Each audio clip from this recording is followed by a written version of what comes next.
If you love tomatoes, this is your time of year, with tomato season reaching its absolute peak.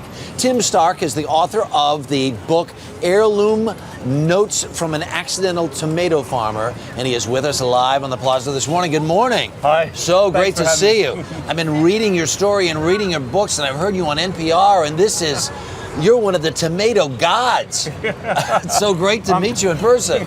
Thank you. Yeah, I guess I'm up in the pantheon. You're feeling the love? You're feeling the love here this morning? This time of year especially, yeah.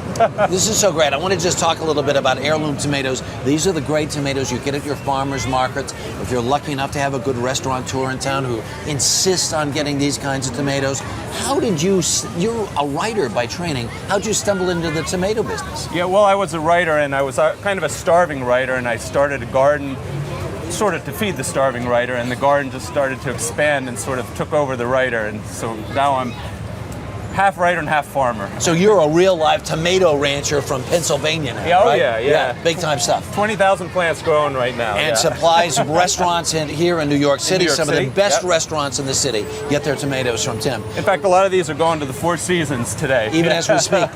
Now, we talk about beefsteak tomatoes, but talk to me a little bit about this one with the green on the outside and all of the colors. This is just gorgeous. That's a Cherokee Purple tomato. It's you can smell the musk coming off it. It's winey, sweet, and it's got a real that real acidic flavor that people look for in a tomato. And it's just, if you look at it, to me it almost looks like a piece of meat. Yeah, it looks like I always say that the term beefsteak must have been coined from looking at this tomato. Oh my God! And I had no idea to be this sweet. Yeah, so very sweet. It's like it's I'd say it's the winiest of all the tomatoes. It's kind of like a sweet, like a wine with a sweet with that winey acidity. Really great. Now, what kind is this? That's called Aunt Ruby's German Green, and that is just big tomato flavor. But to me, it's got a little bit of a salty tang to it as well. Now, is it against the rules to put a little sea salt on? And just a little bit. Just a little bit of olive oil, maybe a little bit of vinegar of some kind, but not much, because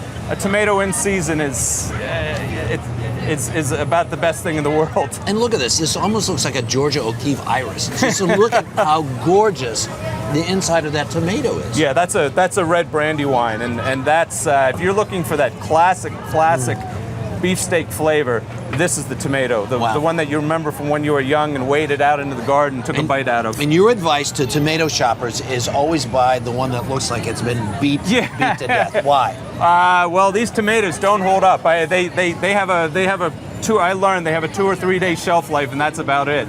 As opposed to some other tomatoes that you can hit fungos with.